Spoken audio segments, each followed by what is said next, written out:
A natural upsurge of energy will happen. It activates the lumbar region of the spine in a tremendous way, strengthens the muscles along the spine. The sharpness of your intellect. You will see, you can see a difference happen just because you're doing a simple few things.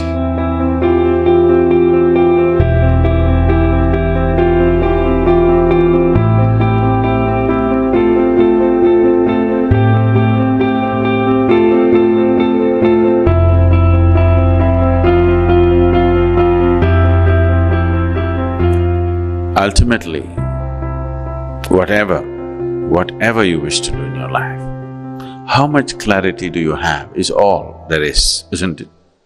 About anything. If you don't have clarity, you will try to make it up with confidence. Confidence is a very poor substitute for clarity. If you want to do anything successfully, you must have clarity, isn't it? If clarity has to come, the most important thing is your spine should be in a certain condition, because your perception is largely handled there. See, spine is not just a physical substance, it is a communication network, a serious communication network. If you lose it, or if it becomes insensitive, you don't know what you're losing. You're just losing something phenomenal. So it's not just a physical substance, it is the basis of communication that's happening in the system, isn't it? The spinal cord the spine is not just one single piece, it's many complex assembly. Every day it needs to stretch. If it telescopes into one into another, then the communication capability in the spine is hugely lost. So, this Yoga Namaskar, it activates the lumbar region of the spine in a tremendous way, strengthens the muscles along the spine,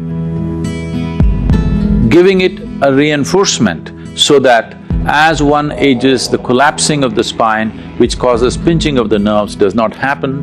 And if already there's damage is setting in, the best way to regenerate your spine would be by doing Yoga Namaskar. It has all-round benefits for the entire body.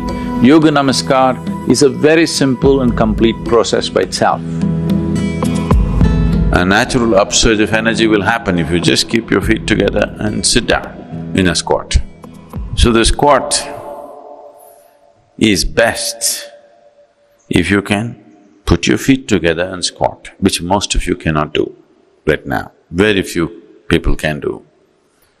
We don't want too much energy to happen, so the next best stance is to keep your feet in line with your shoulders, just the same width as your shoulders. You can do up to 21.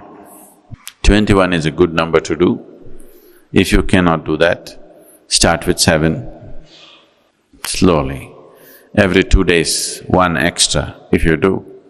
In about 40 days, you will be at 21, which is a good number to do. You will see it'll make a phenomenal difference in the way you function. If there is some way to gauge your intelligence, the sharpness of your intellect, you will see, you can see a difference happening. Just because you're doing a simple few things to relax and activate the spine.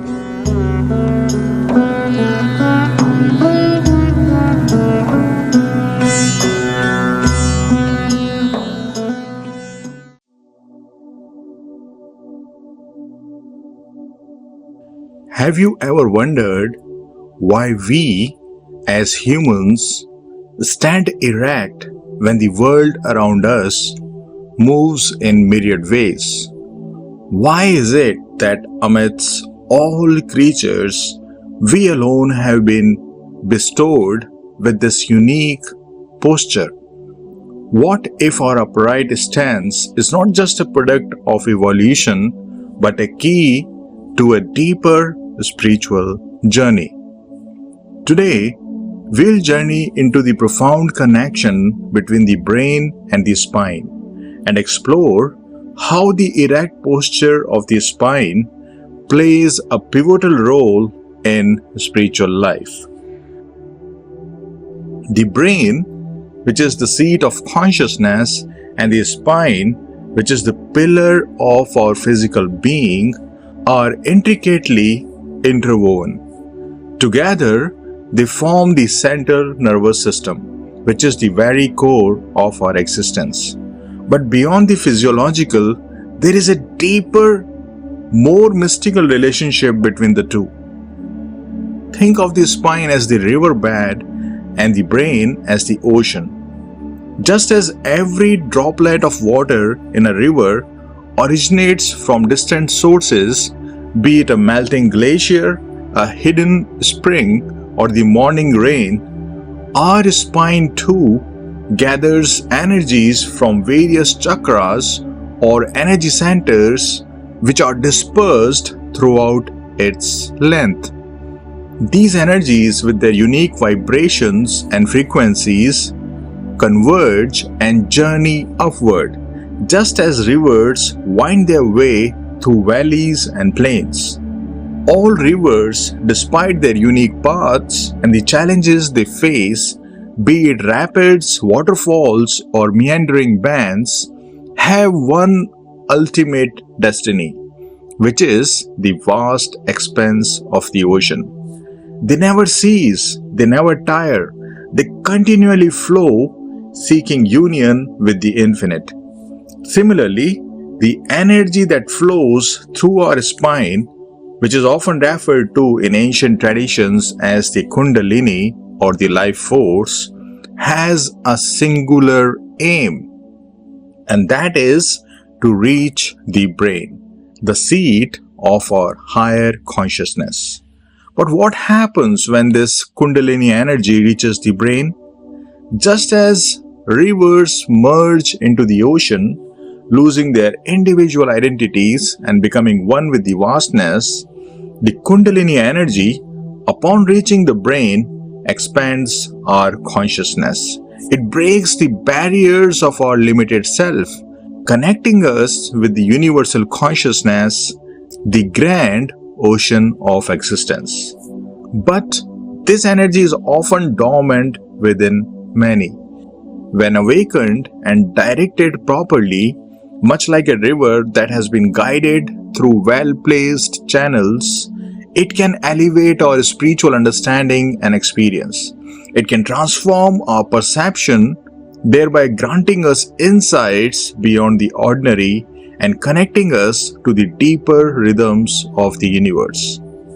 Now, consider the erect spine. Why has nature designed humans to stand upright? In the animal kingdom, we see beings on all fours, creatures that crawl and those that fly. But humans, unique in their bipedal stance, have an erect spine. This isn't just for physiological function or evolutionary advantage.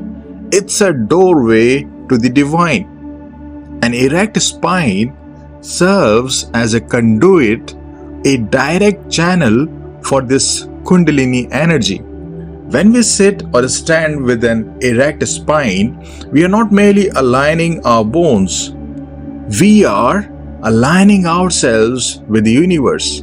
We create a straight path for the energy to flow, unobstructed, from the base of the spine to the crown of the head.